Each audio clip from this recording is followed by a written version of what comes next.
औज़ुबिल्लाहिमिनश्शैतानिर्रजीम बिस्मिल्लाहिर्रहमानिर्रहीम। मौअज़्ज़िज़ नाज़रीन, इस्लाम चैनल उर्दू के इस खुसूसी प्रोग्राम में इब्राहिम जमाली आपके साथ हाज़िर ख़िदमत है। और इस प्रोग्राम में जो खुसूसी प्रोग्राम हमारे होते हैं उसमें हम ज़िंदगी में मुख्तलिफ़ कारहाय नुमाया अंजाम देने वाले अफराद को बुलाते हैं और उनकी ज़िंदगी के मुख्तलिफ़ गोशों को एक्सप्लोर करते हैं और आपके साथ शेयर करते हैं। इसी तरीक़े का एक प्रोग्राम आज मैं लेकर आपकी खिदमत में हाज़िर हुआ हूँ। और आज हमारे साथ जो शख्सियत मौजूद हैं वो डॉक्टर मोहम्मद वासे हैं। और बिलख़ुसूस इस तनाज़ुर में कि चूँकि हम जो नाज़रीन हैं उनका जो बैकग्राउंड है वो पाकिस्तान से हैं ज़्यादातर, और पाकिस्तान में आपने बहुत ख़िदमत अंजाम दी हैं। न्यूरोलॉजी जो आसाब का जो निज़ाम है इंसान के अंदर, उसके हवाले से आपकी बहुत रिसर्च है, बहुत आपने एजुकेशन हासिल की और क्वालिफ़िकेशन आपकी हैं, और एक अपनी प्रोफेशनल एक्सपर्टीज़ जो हैं वो उनकी जो आपकी जो सलाहियतें हैं वो मानी गई हैं दुनिया के अंदर।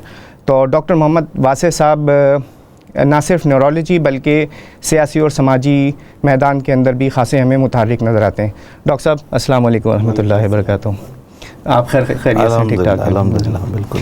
डॉक्टर मोहम्मद वासे साहब जो हैं वो उनका एक ख़ासा एक तफसील प्रोफाइल है, उनमें से कुछ चीज़ें मैं आपके साथ शेयर करता हूँ। प्रोफेसर हैं आगा खान यूनिवर्सिटी कराची में, प्रेसिडेंट हैं neurological awareness and research foundation में, चेयरपर्सन हैं Pakistan public awareness and advocacy world foundation of neurology में, world federation of neurology. Editor हैं Pakistan journal of neuro sciences में, एडिटर हैं जहान एहसाब, और फॉर्मर प्रेसिडेंट हैं पाकिस्तान सोसाइटी ऑफ न्यूरोलॉजी में। और डॉक्टर साहब ने बहुत सारे अवार्ड्स भी हासिल किए हैं मुख्तलिफ़ इंटरनेशनल लेवल्स के ऊपर। उनमें से एक पीलर टोची अवार्ड है जो अमेरिकन एकेडमी ऑफ न्यूरोलॉजी की तरफ से रिसीव किया है। उसके साथ gold medal by Pakistan academy of medical sciences और gold medal by Pakistan academy of sciences, honorary fellowship of royal college of physician. आपके 150 से ज़्यादा पेपर्स जो हैं वो इंटरनेशनल मेडिकल जर्नल्स में शाया हुए हैं, और उसके अंदर तकरीबन कोई 2000 से ज़्यादा रेफरेंसेस मौजूद हैं, साइटेशंस हैं। और डॉक्टर मोहम्मद वासे को इनवाइट किया गया मुख्तलिफ़ पेपर्स पढ़ने के लिए। कोई 150 कॉन्फ्रेंसेस के अंदर आपने पार्टिसिपेशन की है, और तकरीबन 57 मुल्कों में दुनिया के आपको ये शर्फ हासिल हुआ है कि आप अपने मेडिकल रिसर्च के पेपर्स जो हैं वो पढ़ सकें। तो डॉक्टर साहब माशाल्लाह एक पूरी एक प्रोफाइल है, और अगर हम इसको इस तरीके से देखें कि अल्लाह ताला ने जो दिमाग इंसान को दिया है, तो आप उसी दिमाग के ऊपर और उसी दिमाग की जो फंक्शनैलिटीज़ हैं उसको एक्सप्लोर करने के अंदर लग गए। जी। तो ये न्यूरोलॉजी का शौक़ जो है वो आपको किस तरीके से हुआ? न्यूरोलॉजी का शौक़ इस तरह से हुआ कि जब मैं मेडिकल कॉलेज में पढ़ता था तो उस ज़माने में पूरे पाकिस्तान में चंद एक न्यूरोलॉजिस्ट होते थे, 2-3 लोग होते थे। और हमने अपने प्रोफेसर से कहा कि इतनी बड़ी तादाद में लोग बीमार होते हैं और डॉक्टर्स नहीं हैं, तो उन्होंने कहा कि बहुत कम लोग हैं जो न्यूरोलॉजी की फील्ड में आगे तालीम हासिल कर पाते हैं, और बाहर इसकी ट्रेनिंग पोजीशंस बहुत कम होती हैं, तो एक बहुत शॉर्टेज है पाकिस्तान में। फिर हमारे वालिद साहब को भी पार्किंसंस डिजीज़ थी और उनके इलाज के लिए भी हमें बड़ी परेशानी होती थी। तो फिर मेडिकल कॉलेज में मैंने डिसाइड किया था कि मुझे न्यूरोलॉजी की फ़ील्ड में जाना चाहिए। हालांकि मुझसे लोगों ने कहा भी कि न्यूरोलॉजी की फ़ील्ड में जाना बहुत मुश्किल है और बहुत मुश्किल फील्ड होती है और कोई दूसरी फील्ड में जाना चाहिए, लेकिन वो चूँकि मैंने उसी वक्त डिसाइड किया हुआ था कि न सिर्फ ये डिसाइड किया था मैंने कि मुझे न्यूरोलॉजी की फ़ील्ड में जाना है, स्पेशलाइजेशन करनी है, काम करना है, बल्कि उसके साथ साथ मैंने ये डिसाइड किया था कि मैं पाकिस्तान आऊँगा वापस, और वापस आके लोगों को न्यूरोलॉजी के लिए ट्रेन करूँगा, ताकि पाकिस्तान के अंदर न्यूरोलॉजी की ट्रेनिंग का इतना काम शुरू हो जाए कि पाकिस्तान खुद कफील हो जाए। तो जब मैं पाकिस्तान आया था तो उस वक्त पाकिस्तान में सिर्फ 30 न्यूरोलॉजिस्ट थे, और अब हमने फिर ट्रेनिंग प्रोग्राम शुरू किया, और अब अल्लाह का शुक्र है 200 से ज़्यादा न्यूरोलॉजिस्ट हो गए पाकिस्तान में। तो उसमें बहुत बड़ा कंट्रीब्यूशन जो है वो हमारी ट्रेनिंग का है। कोई 30-40 मेरे अपने स्टूडेंट्स ऐसे हैं जिन्होंने FCPS पास किया है न्यूरोलॉजी में, और अभी भी इस वक्त 8-10 ट्रेनीज़ हमारे पास हैं। तो बस ये हमारा एक मिशन था ज़िंदगी का कि न्यूरोलॉजी की फ़ील्ड को पाकिस्तान में डेवलप करना है, ग्रो करना है, और दिमागी बीमारियाँ बहुत बड़े पैमाने पर पाकिस्तान में पाई जाती हैं, दुनिया में हर जगह पाकिस्तान में भी हैं, लेकिन उसकी केयर को बेहतर करने की कोशिश करनी है। तो ये अभी तक हमारा लाइफ लॉन्ग मिशन है, हमने इसको छोड़ा नहीं है। तो वो बस अल्लाह ताला ने फिर उसमें बरकत भी डाली, फैसले के अंदर रास्ते अल्लाह ताला ने खोले। तो आपने जो ये ट्रेनिंग हासिल की, ये कहाँ से हासिल की थी? ट्रेनिंग अमेरिका से मैंने हासिल की। मैं BBS करने के बाद अमेरिका चला गया था, तो वहाँ से मैंने इंटरनल मेडिसिन की, न्यूरोलॉजी की, न्यूरोरेडियोलॉजी की, फिर न्यूरोलॉजिकल रिसर्च में काफ़ी काम किया मैंने। तो फिर 93 में मैं अमेरिका गया था, 6 साल ट्रेनिंग करके फिर मैं 99 में वापस आ गया पाकिस्तान। और फिर जब से मैं पाकिस्तान में काम कर रहा हूँ, आगा खान यूनिवर्सिटी मैंने ज्वाइन कर ली थी उसी वक्त, तो वहीं पे मैं काम कर रहा हूँ। वहाँ पे मैं भी प्रोफेसर हूँ न्यूरोलॉजी का, और वहाँ की जो रिसर्च कमेटी है उसको भी मैं हेड करता हूँ। तो ज़्यादा हमारा काम न्यूरोलॉजिकल रिसर्च का है। तो नाज़रीन, न्यूरोलॉजी जो है वो दरअसल इंसान का जो आसाबी निज़ाम है उसको डील करता है, और उसके अंदर ब्रेन भी और जो रीढ़ की हड्डी, स्पाइनल कॉर्ड भी जो है वो भी शामिल होती है। डॉक्टर साहब, पाकिस्तान में जो न्यूरोलॉजिकल जो डिसऑर्डर्स हैं या दिमागी बीमारियां जिनको उर्दू में कहते हैं, वो मेनली क्या क्या हैं, और उसको अगर हम थोड़ा सा कंपेयर करें Pakistan as a developing countries और जो डेवलप्ड कंट्रीज़ हैं, तरक्की याफ्ता ममालिक हैं, उन दोनों के दरमियान थोड़ा सा कंपैरिजन भी अगर साथ करें। WHO ने जो डेटा जमा किया है न्यूरोलॉजिकल बीमारियों के हवाले से, उनमें तकरीबन 6.5 से लेकर 12% तक आबादी जो है उसको दिमागी बीमारियां होती हैं। और दिमागी बीमारी में जो ज़्यादा कॉमन है वो फालिज की बीमारी है, मिर्गी की बीमारी है, स्पाइनल कॉर्ड की बीमारी है, तो इस तरह इन्फेक्शंस हैं, या सर का दर्द है, माइग्रेन की बीमारी है। तो इस तरह की बीमारियां काफ़ी कॉमन प्रॉब्लम्स होती है। दुनिया भर के तरक्की याफ्ता मुल्कों में तो काफ़ी अच्छा डेटा मौजूद है, जो तकरीबन 10% आप समझ सकते हैं कि हर 100 में से 10 अफराद को कोई ना कोई दिमागी बीमारी होगी। लेकिन जहाँ पे आबादी के अंदर बूढ़ों का तनासुब ज़्यादा है, जैसे कि मगरबी ममालिक में अब तकरीबन बूढ़ों का तनासुब जो है वो 16, 17, 18, 20% हो गया है, तो वहाँ दिमागी बीमारियों की तादाद भी बहुत बढ़ गई है। अल्जाइमर डिजीज़, पार्किंसंस डिजीज़ और बहुत सारी बीमारियाँ जो बूढ़ों में ज़्यादा होती हैं। तो उसकी वजह से चूँकि दुनिया में बूढ़ों की शरह बढ़ती जा रही है, तो इसलिए दुनिया भर में दिमागी बीमारियों की शरह बढ़ती जा रही है।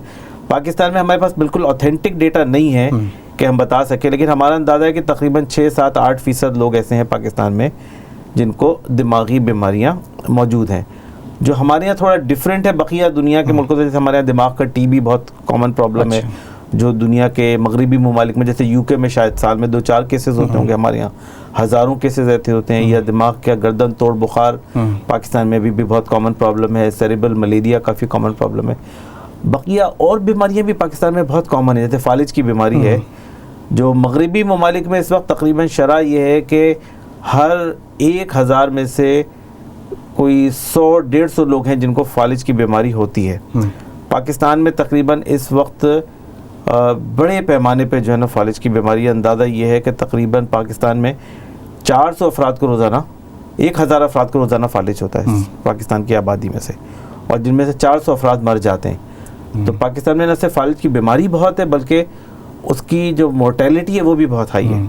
यहाँ पे मगरबी ममालिक में तो फालिज किसी को होता है तो मोर्टेलिटी रेट 10, 12, 15% होती है, हमारे यहाँ 30-40%। उसकी वजह क्या है कि एक तो प्रिवेंशन नहीं है कि जिसकी वजह से बीमारी बहुत होती है, और दूसरे अगर हो जाए तो प्रॉपर उसका ट्रीटमेंट, इलाज मौजूद नहीं है। तो दिमागी बीमारियाँ पाकिस्तान में शायद हो सकता है मगरबी दुनिया से कम हो, क्योंकि हमारे यहाँ बूढ़ों की तादाद निस्बतन कम है, लेकिन हमारे यहाँ दिमागी बीमारियों से मरने वालों की तादाद बग़ैर मगरबी ममालिक से ज़्यादा है। उसकी वजह है कि हमारे यहाँ दिमागी बीमारियों की तशख़ीस और इलाज का पूरा इंतजाम नहीं है, और यही वजह है कि हम इसमें कोशिश में लगे हुए हैं। हमारी सोसाइटी, हमारी फाउंडेशन, हम इसी काम के लिए लगे हुए हैं कि लोगों में अवेयरनेस पैदा हो और गवर्नमेंट की सतह पर ऐसे इक़दाम हों कि लोगों को प्रॉपर उसकी केयर मिल सके। अरे डॉक्टर साहब, जो सेहत का शोबा है, बिलखुसूस अगर हम बात करते हैं कि जितने ये जो तरक्की पजीर ममालिक हैं, पाकिस्तान उन्हीं में से एक है, इन मुल्कों में सेहत का जो शोबा है ये बिलखुसूस निजी सेक्टर के अंदर, प्राइवेट सेक्टर के अंदर जो है ना बहुत ज़्यादा चला गया है। अब उसकी वजह से ये हुआ है कि एक आम जो राय आमा जो बन गई है वो इस तरीके की है कि ये जो जितने हॉस्पिटल्स हैं और जो डॉक्टर्स हैं, ये बस बेरहमाना तरीके से कसाईयों की तरह जो है वो लोगों की खाल उधेड़ने के चक्कर में होते हैं। ये किस हद तक ये जो एक राय, मतलब एक जो राय बन गई है, ये किस हद तक सही है? ये है ज़ाहिर है, उसकी वजह ये कि देखिए बुनियादी तौर पे सेहत और तालीम ये 2 शोबे हैं कि जो अगर आप कभी भी गवर्नमेंट इसको ज़िम्मेदारी को अदा नहीं करेगी तो प्राइवेट सेक्टर के पास जाएगा, और जब प्राइवेट सेक्टर के पास जाएगा तो उसके नतीजे में लोगों के साथ इस्तेहसाल होगा उनका। ये लाजमी सी चीज़ है, क्योंकि जो भी आप इसको बिजनेस मॉडल के अंदर जब भी लेकर आएंगे ना हेल्थ और एजुकेशन को, तो उसमें ये इस्तेसाल होगा। इसीलिए ये मॉडल सर्विस मॉडल में कि ये गवर्नमेंट की, स्टेट की जिम्मेदारी है कि लोगों को एजुकेशन और सेहत फराहम करे। अनफॉर्चुनेटली पाकिस्तान में गवर्नमेंट ने ये दोनों शोबों में काम नहीं किया है, तो यही वजह है कि ये दोनों शोबे बहुत बड़ा बिजनेस बन गए।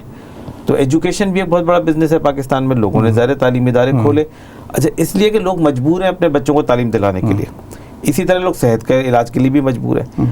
अब एक आदमी को अगर इलाज की मजबूरी है, बीमारी है, माँ बीमार है, भाई बीमार है, शोहर बीमार है, बच्चे बीमार है, तो बंदा इलाज कराएगा उसका। अगर गवर्नमेंट अस्पताल नहीं होंगे तो प्राइवेट के पास जाएगा। अच्छा, प्राइवेट हॉस्पिटल चूँकि बिजनेस मॉडल के ऊपर बने हैं तो वहाँ ये प्रॉब्लम है। लेकिन फॉर्चुनेटली पाकिस्तान में एक अच्छी बात यह है कि एक बहुत बड़ा इंफ्रास्ट्रक्चर वजूद में आ गया है चैरिटी मॉडल का, कि बहुत सारे इदारे हैं जो पाकिस्तान में सेहत के हवाले से बिजनेस मॉडल पे काम नहीं कर रहे हैं, चैरिटी पे काम कर रहे हैं। अल खिदमत फाउंडेशन है, सोसाइटी है, और बहुत सारे इदारे हैं कि जो चैरिटी के लिए काम कर रहे हैं। तो वो लोगों से पैसे बहुत कम चार्ज करते हैं, उनको एक बहुत अच्छी केयर प्रोवाइड करते हैं। और पाकिस्तान में तकरीबन, जो हमारी तहकीक है, तकरीबन 200 अरब रुपए की चैरिटी पाकिस्तान में हेल्थ केयर के अंदर होती है, जो लोग पाकिस्तान के लोग और पाकिस्तान के बाहर के लोग इन्वेस्ट करते हैं कि चलो भाई पाकिस्तान में इलाज के लिए लोगों को हमें मदद करनी चाहिए।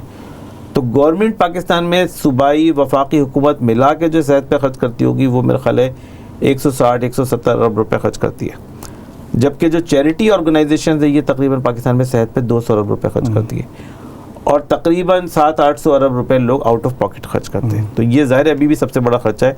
और पाकिस्तान में तहकीक ने बात बताई कि पाकिस्तान में वो वाहिद चीज़ जो लोगों को खत्ते गुर्बत से नीचे धकेल रही है वो ये कैटास्ट्रोफिक हेल्थ जो एक्सपेंसेस है, क्योंकि हेल्थ एक मजबूरी है। आपके घर में किसी को बीमारी हो जाए, कैंसर हो जाए, ऐसी बीमारी हो जाए इसका इलाज महंगा हो, तो बंदा अपने घर की चीज़ें बेच देता है, घर का सामान फरोख्त कर देता है, घर फरोख्त कर देता है, इसलिए कि उसके अलावा कोई ऑप्शन नहीं है उसके पास। हमारे माशरे में, जिस माशरे में हम रह रहे हैं, उस माशरे में आप छोड़ नहीं सकते घर के किसी फ़र्द को इलाज से कि हमारे पास के वसाइल नहीं है। तो ये डॉक्टर साहब, ये तो आपने बहुत एक अच्छी एक मस्बत जो पहलू है इसका ये है कि अल्हम्दुलिल्लाह जो नॉन गवर्नमेंट सेक्टर है और जो ख़ासतौर पर रफ़ाई और फलाही इदारे हैं वो एक बड़ी तादाद में हमें पाकिस्तान के हर शहर, हर गोशे के अंदर ये नज़र आते हैं कि जो एक्टिवली अपनी सर्विसेज जो प्रोवाइड कर रहे होते हैं। डॉक्टर साहब, आपका भी ताल्लुक़ पाकिस्तान से, मेरा भी, और हमारे जो नाज़रीन है बेशतर, एक ओवरऑल हम जब गैर मुल्की पाकिस्तानी जो हैं जब पाकिस्तान का विज़िट करते हैं तो वो महसूस करते हैं कि जो माशरा है एक बहैसियत मजमूई, उसकी जो अक़दार हैं उसके अंदर तब्दीली आ रही है।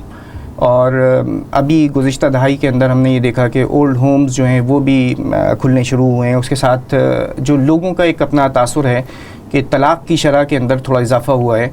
इसी तरीके से जो एक जॉइंट फैमिली सिस्टम, उसकी अपनी ख़राबियाँ भी होंगी मगर उसके अपने बहरहाल फ़वाइद भी थे, उसके अंदर कुछ थोड़ा सा कमी आती जा रही है। तो इसको आप किस अंदाज़ में देखते हैं और इसके अंदर जो मीडिया का किरदार है वो कितना ज़्यादा है?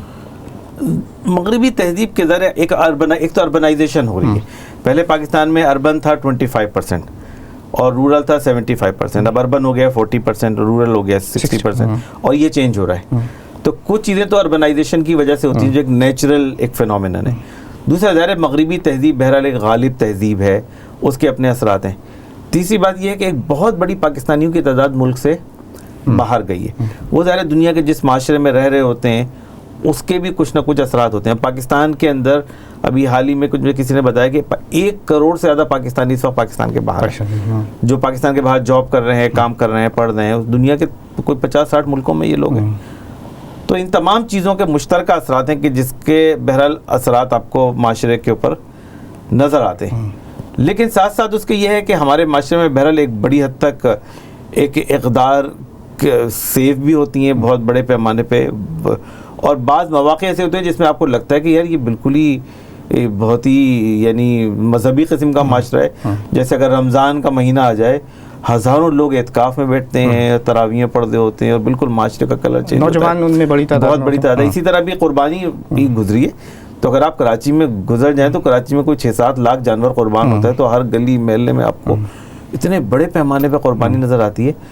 तो एक वो है अपनी जगह मौजूद, लेकिन ज़ाहिर है माशरों के असरात होते हैं। मगरबी तहजीब के असरात माशरे के ऊपर पाकिस्तान में भी आ रहे हैं। एजुकेशन की वजह से भी आ रहे हैं, माइग्रेशन की वजह से भी आ रहे हैं, मीडिया का भी ज़ाहिर एक बहुत अहम रोल है कि लोग मीडिया को देखते हैं, उसके असरात कबूल करते हैं।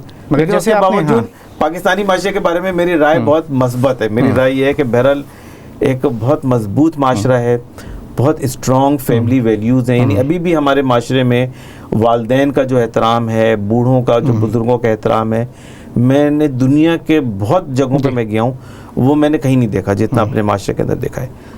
तो ये एक बहुत बड़ी चीज़ है। छोटे बच्चों का लोग ख्याल करते हैं, इज़्ज़त करते हैं, उनका एहतराम करते हैं। अच्छा, ज़रूरत मेरा ख्याल है कि का भी एहतराम बहुत बिल्कुल सही। ज़रूरत हमें इस बात की है कि हम जो कुछ मीडिया पे देख रहे हुआ करें, उसके साथ साथ अपने गिरदोपेश में भी देखें और अपनी आंखों से ज़रा मज़बूत पहलू भी जो है वो तलाश करने की ज़रूरत होती है, ताकि हमें अपनी सोसाइटी और अपना जो कल्चर, जो ट्रेडिशन, जो बैक होम है, उसके अंदर जो फ़वाइद हैं, उसके अंदर जो अच्छी चीज़ें हैं, वो अच्छे पहलू भी नज़र आ सकें। डॉक्टर साहब, आपका ताल्लुक़ भी शहर कराची से है। जी। कराची पाकिस्तान की शहरग है, पाकिस्तान की रीढ़ की हड्डी है, सबसे बड़ा शहर है दुनिया भर में। पूरी जो एक इंटरनेशनल सिनेरियो में कराची की एक अपनी अहमियत है।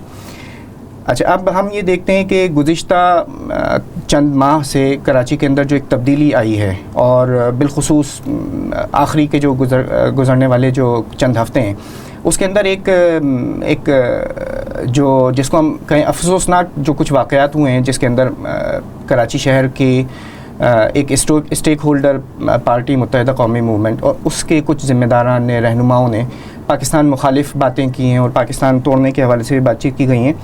तो इसको आप किस तनाजुर में देखते हैं, और क्या आप ये समझते हैं कि ये जो एलिमेंट है, जो कराची की जो आवाम है, और इनमें से जो ज़्यादातर का ताल्लुक़ तकरीबन सबका उन लोगों से है कि जिन्होंने हिजरत की है, अपने घर बार छोड़े हैं, पूरी सेटल्ड लाइफ जो है वो छोड़कर यहाँ पाकिस्तान आए, तो क्या वो इन मामलात को और ये जो वाक़यात हैं, इसको किस पहलू में देखते हैं कराची के आवाम? मेरे हिसाब से ना कराची में बहुत सारी चीज़ें जो अभी हो रही हैं या जो माजी में होती रही हैं, वो काफ़ी इंजीनियर्ड हैं।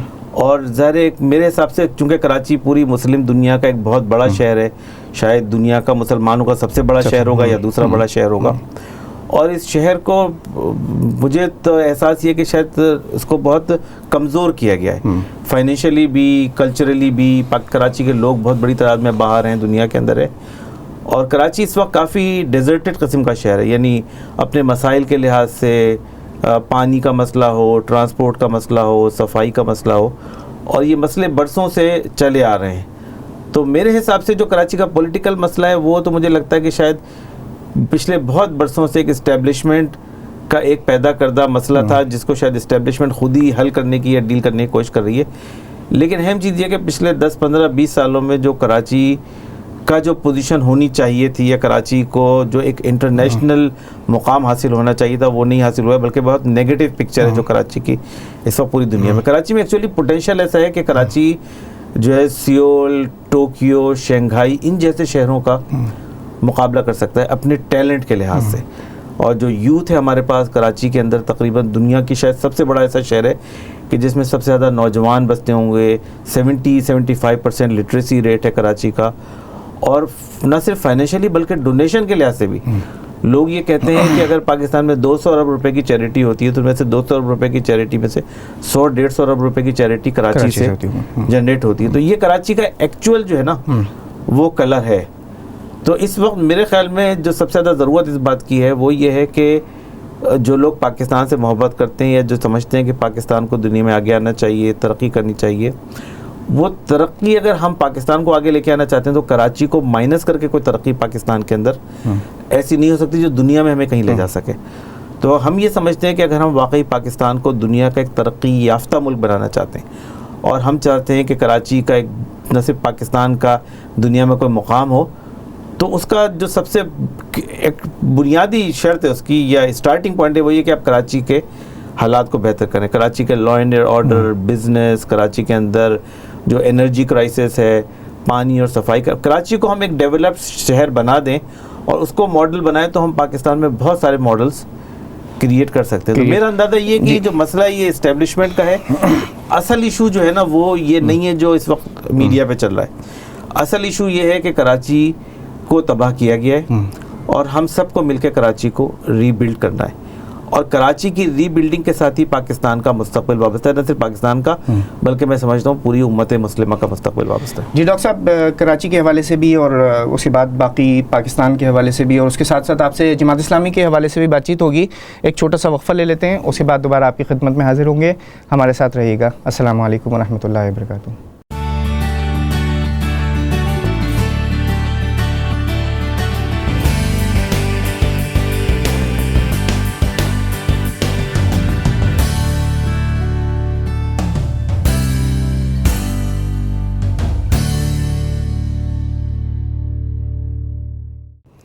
अस्सलामु अलैकुम वरहमतुल्लाहि वबरकातुहू। वेलकम बैक नाज़रीन। इस्लाम चैनल उर्दू के इस खुसूसी प्रोग्राम में इब्राहिम जमाली आपकी खिदमत में हाजिर है। डॉक्टर मोहम्मद वासे न्यूरोलॉजिस्ट हैं, जमात इस्लामी कराची के नायब अमीर भी हैं। उनसे गुफ्तगू हो रही थी ब्रेक से पहले और हम बात कर रहे थे कराची के हवाले से। डॉक्टर साहब, वक्फ़े के बाद दोबारा इस प्रोग्राम के अंदर हम मौजूद हैं। जिस तरीके से हम बात कर रहे थे कराची के हवाले से, और जो मेरा जो सवाल का एक पहलू है कि क्या आप महसूस करते हैं कि कराची के अवाम में कोई एक्सेप्टेंस होगी कि अगर खुदा न खास्ता कोई पाकिस्तान मुखालिफ बातचीत, पाकिस्तान को तोड़ने के हवाले से कोई इस किस्म की तहरीक अगर सामने आती है, तो क्या कराची के अवाम के जिनके वालिदैन ने कुर्बानियाँ दी हैं और पूरी कुर्बानियों की एक दास्तान है, उसको मेरा नहीं ख्याल है कि इस वक्त हमारे पास वक्त मौजूद है कि हम उसको डिस्कस करें, मगर बहरहाल कुर्बानियों की दास्तान है माजी के अंदर हमारी अपने आबा अजदाद की। तो क्या कराची के अवाम जो उनकी औलाद हैं वो इस किस्म की किसी चीज़ को अप्रिशिएट कर सकते हैं? इस वक्त तो नहीं है। इस वक्त तो कराची के अवाम पाकिस्तान के ना मुखालिफ है, ना पाकिस्तान के ख़िलाफ़ कोई बात सुनना चाहते हैं। लेकिन एक बात ये है कि अगर ज़ाहिर कराची को अगर एक्नॉलेज नहीं किया गया, कराची के मसाइल को नहीं हल किया गया, तो हो सकता है फ्यूचर में जाके लोग कभी इस डायरेक्शन में जाएं। इसीलिए हम कह रहे हैं इस बात को। लेकिन ना मशरक़ी पाकिस्तान अलग हुआ, जमात इस्लामी तो 1960 से जमात इस्लामी ने इस बात को रियलाइज़ कर लिया था कि हम जिस रास्ते पे जा रहे हैं कहीं इस रास्ते पे ये ना हो कि मशरक़ी पाकिस्तान अलग हो जाए। तो जमात इस्लामी ने उसके लिए बेइंतहा कोशिश की। अब दायरे पाकिस्तान में बलूचिस्तान में अलहदगी की मूवमेंट चल रही है और जमात इस्लामी ने उसके बारे में अपनी सिफारिशात बनाई हैं, बताया हुकूमत को कि हमें किस तरह इस मसले को हैंडल करना चाहिए।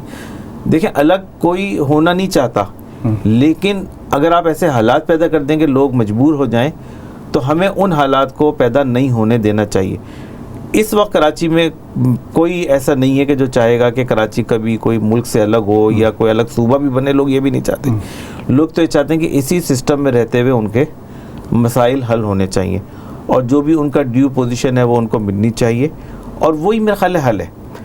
तोड़ने से कोई मसला हल नहीं होता कभी भी। मसले का हल ये है कि उसको जोड़ा जाए, मसले का हल ये है कि उसको जो इशूज़ हैं उनको रिज़ॉल्व किया जाए और इस शहर को उसका वो मुकाम दिया जाए कि जो इसका बनता है पाकिस्तान के मौजूदा फ्रेमवर्क के अंदर। और अगर वो मिल जाएगा तो ये शहर इस मुल्क के लिए सबसे आगे बढ़कर पुश्तिबानी करने वाला, कुर्बानी देने वाला। अभी भी ज़ाहिर कराची रेवेन्यू जनरेट कर रहा है। कराची के लोग पूरे पाकिस्तान में जाते हैं, लोगों की खिदमत करते हैं। जब ज़लज़ला आया था 2008 में, तो हमने ख़ुद अपनी आँखों से देखा कि हज़ारों लोग कराची से गाड़ियाँ, ट्रक, सामान भर के जो है मानसहरा, कश्मीर, बालाकोट पहुंच गए थे विद इन सेम डे। मतलब अपने तो ये एक कराची जो है वो तो पाकिस्तान की शह रग है, समझ लें।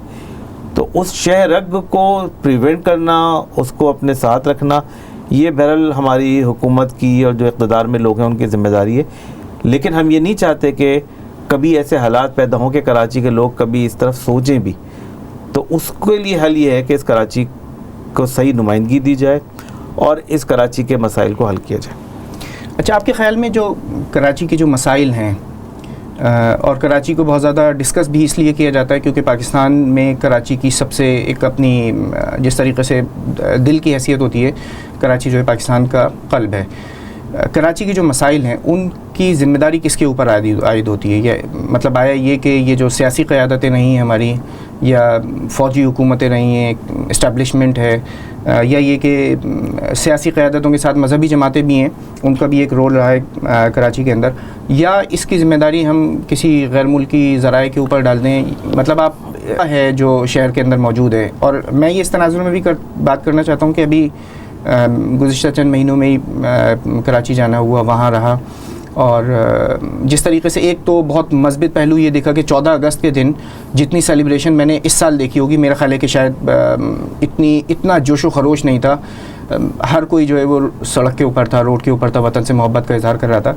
मगर उसके साथ साथ गंदगी के ढेर जगह जगह मौजूद थे। ठीक है, बिल्कुल रोडें टूटी हुई हैं और जो बिल्कुल नाले हैं वो खुले हुए हैं, किसी को कोई परवाह ही नहीं। एक तरीके से एक यतीम और लावारिस महसूस हो रहा था। तो ये जो सूरत हाल है, इसका जिम्मेदार कौन महसूस करते हैं? एक तो मैं ये बात कहूँगा साथ साथ ही कि वैसे तो हमारा मौजू कराची और लेकिन मैं आपको बताऊँ कि जो सूरत हाल कराची की है ना, मुल्क के बेशतर इलाके इसी का शिकार है। यानी आपने चूँकि अभी कराची को देखा, लेकिन अगर आप पूरे सिंध चले जाएं, लाड़काना चले जाएं, जनूबी पंजाब चले जाएं, पंजाब के भी बहुत सारे शहरों में, केपी के भी बहुत सारे शहरों में मतलब सूरत हाल ख़राब है। लोग यानी पाकिस्तान, मैं कहता हूँ शायद दुनिया का वाहिद मुल्क होगा जहाँ लोग बच्चों समेत खुदकुशियाँ करते हैं। यानी एक औरत अपने घर से निकलती है, ट्रेन के आगे लेट जाती है बच्चों समेत, या कुएं के अंदर छलांग लगा के। और ये ख़बर कोई ऐसी गैर मामूली ख़बर नहीं, ऐसे वाक़यात रोज़ पेश आ रहे हैं। यानी ओवरऑल हमारे मुल्क के अंदर आज कैफियत ये है कि लोगों के लिए ज़िंदा रहना एक जुर्म बन गया है, एक ज़िंदा रहना अजाब बन गया है। एक बड़ी तादाद लोगों की ऐसी है जो ज़िंदगी के मुकाबले में मौत को तरजीह देने लगी है। तो यानी ये कैफियत एक तो अक्रॉस द कंट्री है। कराची चूँकि हमारा शहर है, हमने उसको देखा है बहुत अरसे से और हमारे सामने, लेकिन पूरे मुल्क के हालात जो है ना, पूरे मुल्क में गुर्बत, पसमानदगी, पूरे मुल्क के अंदर जुल्म, सितम, नाइंसाफ़ी, मतलब उसकी कोई हद नहीं है। लेकिन अहम मसला ये है कि इस पूरे जुल्म का जो पूरा निज़ाम है कि जो हमारे माशरे के अंदर है, उसमें कोई एक आदमी उसका ज़िम्मेदार नहीं है, उसके सारे स्टेक होल्डर्स हैं। उसमें इंतज़ामिया भी शामिल है, उसमें एक हद तक अदलिया भी शामिल है, उसमें हमारी फ़ौजी इस्टेब्लिशमेंट भी शामिल है, हमारे सियासी हुक्मरान भी शामिल हैं। अनफॉर्चुनेटली पाकिस्तान के तरक्की न होने में सबका कुछ न कुछ रोल है। कोई एक फ़र्द ऐसा नहीं है या एक कोई जमात ऐसी नहीं है जिसके ऊपर आप कह सकें। और इसीलिए मैं ये कहता हूँ कि हमारे मुल्क के मसले का हल सिर्फ ये नहीं कि इस पार्टी की जगह इस पार्टी की हुकूमत आ जाए तो मसला आ जाएगा, क्योंकि वो नहीं हुआ। इस पूरे सिस्टम को हमें चेंज करना पड़ेगा। और जब तक एक ऐसा सिस्टम नहीं आएगा कि जिसमें सब इस मुल्क की तरक्की के लिए काम करें, चाहे वो इस्टेब्लिशमेंट हो, चाहे वो पॉलिटिकल गवर्नमेंट हो, पार्लियामेंट हो, ब्यूरोक्रेसी हो, अदलिया हो, अवाम हो और सरकारी इदारे हों, सरकारी मुलाजमीन हो, तो इस पूरे माइंड सेट को चेंज करने की ज़रूरत है। और दुनिया में जहाँ कहीं भी ये माइंड सेट लीडरशिप ने चेंज कर दिया है, वो कौमें दुनिया में कहीं से कहीं पहुँच गई। हमारे सामने चाइना की मिसाल है, मलेशिया की मिसाल है, साउथ कोरिया की मिसाल है। आप 25-30 साल पहले इन मुल्कों को देखें तो वही हाल था जो हमारा। नहीं तो आप मतलब पाकिस्तान में ये कौन करेगा, ये माइंड सेट कौन चेंज करेगा? माइंड सेट बुनियादी तौर पे कोई एक आदमी चेंज नहीं करता है, उसको इनिशिएट किया जाता है, लेकिन लोग इसको रियलाइज़ करते हैं कि हाँ बहुत हो गया है, अब हमें इसको तब्दील करने की ज़रूरत है। तो ज़ाहिर काम तो लीडरशिप ही करेगी, पॉलिटिकल लीडरशिप ही सबसे ज़्यादा इस काम को करती है, आवाम को अपने साथ मिलाती है, इंतज़ामिया को अपने साथ मिलाती है। तो इस काम को करना पॉलिटिकल लीडरशिप को है। और इस काम के जो सबसे अहम तरीन स्टेक होल्डर हैं वो पाकिस्तान के अवाम है, कि पाकिस्तान के अवाम उस माइंड सेट से निकल आएँ कि जैसे पाकिस्तान के अवाम बुनियादी तौर पर भी पाकिस्तान के फैसलों के अंदर वो समझते हैं कि हमारा कोई रोल नहीं है। जब तक पाकिस्तान के लोग ये नहीं समझेंगे कि ये हमारा मुल्क है, इसके फ़ैसले हमें करने, हमें अपने वोट का सही इस्तेमाल करना है, हमें सही बंदे को लेकर आना है। अगर लोग एक बिरयानी के प्लेट के ऊपर या किसी के धोखे के ऊपर, किसी के धौंस के ऊपर अगर वोट देंगे तो इसका मतलब माइंड सेट चेंज नहीं हुआ है। तो ये एक माइंड सेट चेंज हो रहा है मेरे हिसाब से। एजुकेशन लोगों की आ रही है, कुछ तालीम का असर है जो उम्मीद है कि बेहतर होगा, हो सकता है मीडिया का एक बेहतर रोल आए जिसके नतीजे में इस माइंड सेट को। लेकिन मेरा अंदाज़ा है कि पाकिस्तान में एक चेंज ड्यू है 2 साल, 4 साल, 5 साल के अंदर, जब एक दफ़ा लोग इसको रियलाइज़ करेंगे कि हाँ यार बहुत तबाही हो गई है, अब हमें वाकई अपने मुल्क के लिए कुछ करना चाहिए। अच्छा, लेकिन पॉलिटिकल लीडरशिप ज़रा इसमें बहुत बेसिक रोल है। आपका ताल्लुक़ जो है वो जमात इस्लामी से है। जी जी। और जमात इस्लामी बहैसियत मजमूई पाकिस्तान के अंदर एक नेक नाम और दयानतदार जमात के तौर पे मशहूर है। लोग उसे अपनी ज़कात भी दे देते हैं, अपनी जितनी माली अमानतें होती हैं वो सारी खिदमत खल्क़ के लिए, रफ़ा आम्मा के तमाम कामों के लिए देने के लिए तैयार होते हैं। मगर वोट के वक्त वो जमात इस्लामी को ये महसूस नहीं करते कि जमात इस्लामी इस काबिल है, या उनकी अपनी जो एक अवाम है उनकी अपनी जो सियासी तरबियत है वो इस तरीके से नहीं हुई। तो आप मतलब क्या महसूस करते हैं कि ये अवाम जो है जमात इस्लामी के ऊपर इलेक्शन के वक्त क्यों एतमाद नहीं करती है, और जमात इस्लामी वो चेंज क्यों नहीं फराहम कर सकती जो चेंज पाकिस्तान को चाहिए? ये भी बेसिकली माइंड सेट का ही मसला है। मैं आपको एक मिसाल बताता हूँ। मिसाल के तौर पर हमारे घर में एक चौकीदार है जो जैकबाबाद का रहने वाला है। वो जब सिंध में सैलाब आया तो मेरे पास बड़ा आया, रो रहा था कि यार वो वडेरे ने जो है ना वो बंद तोड़ दिया, पूरा गांव डूब गया, हमारा सब कुछ हो गया, ख़त्म हो गया, तबाह हो गया। तो जब इलेक्शन का वक्त आया तो मैंने उससे पूछा कि यार तुम लोग वोट किसको दोगे? कहने लगे वोट तो हम वो साईं को देंगे।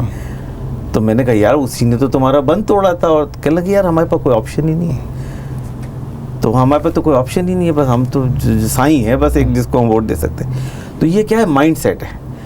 अच्छा, वो माइंड सेट जब तक नहीं टूटेगा ना, पाकिस्तान के अंदर माइंड सेट ये है कि लोग अपने इलाके के वडेरे को, जागीरदार को वोट देते हैं और उसकी कोई बुनियाद होती है जो ये नहीं होती कि ये बंदा आएगा तो मेरे काम करेगा या मसाइल हल करेगा या मेरी गुर्बत को दूर करेगा। उस माइंड सेट को वो टूटना है। वो माइंड सेट सूनर और लेटर हर जगह था माइंड सेट। या जो मगरबी ममालिक जो आज तरक्की याफ्ता हैं या जो दुनिया के अंदर आज एक बड़े मुकाम पर है, इनमें भी ये माइंड सेट मौजूद रहा, बरसों मौजूद रहा, सदियों मौजूद रहा, फिर वो टूटा। तो ये माइंड सेट ड्यू है टूटने का भी। लोग इस माइंड सेट को टूटेंगे तब उसके बाद लोग उससे वरना जब तक पाकिस्तान में जो सियासी हुकूमतें वो इसी तरह चलती रहेंगी कि ख़ास ग्रुप है जिसको सराजुल्लाह साहब कहते हैं कि करप्ट अशराफिया है जो इस मुल्क पे हुकूमत करती है, वो इस पार्टी में होती है, उस पार्टी में होती है। जब वो फौजी हुकूमत होती है तब भी वो इक़्तिदार में होते हैं, जब वो मुस्लिम लीग की हुकूमत होती है तब भी वही लोग होते हैं। एक भाई एक पार्टी में, दूसरा दूसरी पार्टी में, तीसरा तीसरी पार्टी में। तो ये एक तरीके का म्यूजिकल चेयर चल रहा है। बिल्कुल सही। अच्छा डॉक्टर साहब, आप देखिए आपने माइंड सेट के हवाले से बात की, आप न्यूरोलॉजिस्ट हैं, दिमाग के हवाले से जो है वो सारी बातचीत आप करते हैं, एक आपकी रिसर्च भी है। तो आप क्या ये महसूस नहीं करते कि जमात इस्लामी को अपनी जो स्ट्रेटजी है उसके अंदर तब्दीलियाँ लानी चाहिए ताकि लोगों के दिमाग में, आपसे न्यूरोलॉजी चूँकि आपका शोबा है, लोगों के दिमाग उसको कबूल कर सकें और उनसे उस ज़ुबान के अंदर बात करनी चाहिए कि जो जिस ज़ुबान में लोग चाहते हैं कि कोई सलूशन जो है ना वो पेश किया जाए? जमात की भी ऐसा कोई मसला है? नहीं, लेकिन कम्युनिकेशन जमात है अवाम के साथ? हाँ, जमात है तो एक डायनेमिक ऑर्गेनाइजेशन ना, तो जमात देखती है हालात के लिहाज से कि चलो एक स्ट्रेटजी, और जमात ने मुख्तलिफ स्ट्रेटजीज चेंज की हैं। एक ज़माना था कि जमात इस्लामी ने इत्तेहादों के साथ सियासत की, मुत्तहिदा मजलिस अमल बनाई, उससे पहले जमात ने एक पिफ बनाई। तो जमात इस्लामी वक्त और हालात के लिहाज से अपनी स्ट्रेटजी चेंज करती रही है। 2013 में जमात इस्लामी ने एज ए स्ट्रेटजी ये तय किया कि अब हम इत्तेहादी सियासत में नहीं जाएंगे बल्कि हम अपने नाम से इलेक्शन लड़ेंगे ताकि कम से कम लोगों के सामने हमारा एक नाम और हमारा एक दावत तो रहे मौजूद। सीट एडजस्टमेंट करेंगे लेकिन अब हम अपने दावत को लेकर आगे चलेंगे। और ये एक बहरहाल करंट स्ट्रेटजी ये है। और हमने अपनी दावत को अवामी मसाइल के साथ इसको जोड़ा है कि पाकिस्तान को हम एक करप्शन फ्री मुल्क बनाना चाहते हैं, हम एक पाकिस्तान को खुशहाल पाकिस्तान बनाना चाहते हैं, इस पाकिस्तान के निज़ाम को इस्लाम और शरीयत के मुताबिक ढालना चाहते हैं। तो इसको एज ए पब्लिक कैंपेन के तौर पे जमात इस्लामी ने इसको लिया है।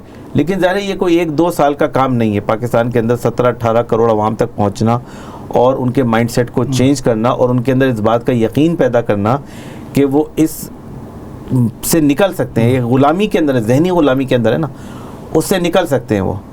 तो ज़ाहिर है ये एक बड़ा काम है कि जिसके करने की ज़रूरत है और जमात इस्लामी के सामने टास्क है कि हम इस मुल्क के अवाम तक पहुँचें भी।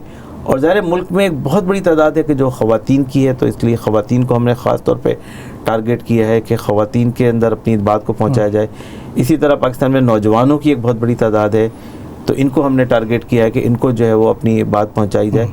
तो उम्मीद तो ये है कि एक दफ़ा हमारा पैगाम लोगों तक पहुँचेगा और लोग ये समझेंगे कि अब सिर्फ चेहरे बदलने से काम नहीं चलेगा बल्कि हमें वाकई सिस्टम को चेंज करना पड़ेगा। और हमें एक ऐसी ऑर्गेनाइजेशन को लेकर आना है कि जो ख़ुद भी करप्शन फ्री हो, जो ख़ुद भी इस अशराफियत से ताल्लुक़ न रखती हो और जो आवाम के लिए काम करे। तो मेरा ख्याल है उसके नतीजे में एक तब्दीली आएगी। हो सकता है इसमें टाइम लगे, लेकिन अगर लोग इसको जल्दी रियलाइज़ कर ले तो ये काम जल्दी। लेकिन जमात इस्लामी ने एक्चुअली अपनी स्ट्रेटजी को चेंज किया है काफ़ी हद तक। और अच्छा, आपने अभी बात की ख़वातीन की, नौजवानों की भी ना, एक जो परसेप्शन है जमात इस्लामी और मज़हबी जमातों में, मेरा ख्याल है कि top of the list Jamaat Islami है, जो एक सियासी मैदान में जिसकी अपनी एक जहत है, एक सिमत उसने मुतय्यन की हुई है। तो क्या जमात इस्लामी महसूस नहीं करती कि बिलखुसूस ख़वातीन के हवाले से या नौजवानों के हवाले से एक आम राय ये है कि अगर ये इक़्तिदार के अंदर आ गए तो ये बहुत सारी पाबंदियाँ जो है ना वो आयद कर देंगे, ये बुर्क़े पहना देंगे, ये ख़वातीन को घरों के अंदर बिठा देंगे? क्या आप ये महसूस नहीं करते कि ये कम्युनिकेशन एक गैप मौजूद है और लोगों के अंदर बहुत बड़ी तादाद में एक गलतफहमियाँ जो है मौजूद हैं? एक दायरे में होगी ये बात, लेकिन एक्चुअली वो वजह जिसकी वजह से लोग जमात को वोट नहीं देते वो ये वजह नहीं है। अब तो आजकल आप पब्लिक सर्वे करते हैं जिससे आपको पता चल जाता है, बुनियादी तौर पर पाकिस्तान में ख़वातीन की इंडिपेंडेंट थिंकिंग बहुत कम है। पाकिस्तान में 70-80% ख़वातीन उनको वोट देती हैं जिनको उनके घर के बड़े मर्द हज़रात डिसाइड करते हैं। तो ख़वातीन एज ए यूनिट डिसाइड नहीं करती कि हमें किसको वोट देना। तो ज़्यादातर ख़वातीन की वोटिंग पैटर्न इस तरह का है। अच्छा, नौजवानों का वोटिंग पैटर्न थोड़ा डिफरेंट है। नौजवान काफ़ी आउट ऑफ बॉक्स सोचते हैं, लेकिन उनमें से बहुत बड़ी तरह ऐसी है जो वोट कास्ट नहीं करती है। अब थोड़ा एक कल्चर डेवलप हुआ है नौजवानों में वोट डालने का और एक पॉलिटिकल स्टेक होल्डर बनने का, लेकिन एक्चुअली ये बात नहीं है पाकिस्तान के अंदर ख़वातीन और नौजवानों में कि जमात इस्लामी के आने से उन्हें कोई मसला हो जाएगा या उन्हें कोई ऐसी चीज़ हो जाएगी कि जो उनकी सोच के खिलाफ है। हाँ, तो ऐसा फील करते नहीं है। लेकिन जमात इस्लामी को वो काउंट नहीं करते। वो कहते हैं कि यार ये भी जीतेंगे तो हाँ, ये भी जीतेंगे, नहीं जीतना तो वडेरे नहीं है या सरदार नहीं हो जाएगा, तो लोग कहते हैं इनको वोट देने से हमें फ़ायदा नहीं। सही है, तो ये ज़्यादा वजह है। डॉक्टर साहब, आपसे बहुत अच्छी बातचीत रही है। अल्लाह ताला पाकिस्तान में जो एक सौले क़यादत हम सब का ख्वाब है कि एक अच्छे लोग हों, ईमानदार, दयानतदार, के जो वतन से मोहब्बत करते हों, मुल्क की तरक्की के लिए काम कर सकें। ये सारी बातचीत तो थी, आपसे प्रोफेशनल कुछ बातचीत भी की है हमने और एक सियासी समाजी हवाले से भी। बहैसियत न्यूरो सर्जन, एक सियासी रहनुमा, समाजी रहनुमा, तो आप अपने फैमिली को किस तरीके से टाइम देते हैं, उनको कैसे मैनेज करते हैं, क्योंकि एक बहुत मसरूफ़ ज़िंदगी गुजार रहे हैं? एक्चुअली क्या ये सारी चीज़ें मतलब ब्लेंडेड हैं एक दूसरे के साथ। तो प्रोफेशनली भी पूरा टाइम मैं अपने प्रोफेशन को देता हूँ और फिर दीन के दावत के काम में भी और घर के अंदर भी, और फिर न सिर्फ घर के बल्कि पूरे दुनिया के अंदर भी मेरा काफ़ी ट्रैवल रहता है कॉन्फ्रेंसेस के लिए या और वजह से। तो वो सारी चीज़ें चलती रहती हैं। टाइम मैनेजमेंट इतना मुश्किल काम नहीं है अगर आपकी प्रायोरिटीज़ सेट हो और आपको पता हो कि किस वक्त कोई काम करना है। अल्लाह ताला ने मेरे साथ वक्त में बरकत डाली है काफ़ी, तो इसलिए वक्त मेरा इस्तेमाल हो जाता है और मेरी कोशिश बस ये होती है कि वक्त ज़ाया नहीं हो। तो जो वक्त ज़ाया होने वाली चीज़ें होती है मैं उससे बचता हूँ। तो मैं टीवी के सामने ज़्यादा देर नहीं बैठता, मोबाइल फ़ोन पे मैं घंटों चैटिंग नहीं करता, सर्फिंग नहीं करता, जो मेरे ख्याल में इस वक्त के ज़िया करने का बड़ा ज़रिया है। लेकिन आप अपने अगर टाइम को प्रॉपर यूटिलाइज़ करें तो एक्चुअली फिर भी आपके वो वक्त होता है। और मैं समझता हूँ कि फ्री टाइम भी होना चाहिए बंदे के पास रोज़ाना घंटा 1.5 घंटा, जिसमें बंदा बैठे और सोच विचार करे और गौर फिक्र करे, चाहे वो कुरान की आयत में हो, चाहे वो हालात के ऊपर हो। डॉक्टर साहब, हमारे पास बिल्कुल अब आखिरी के कुछ मिनट हैं।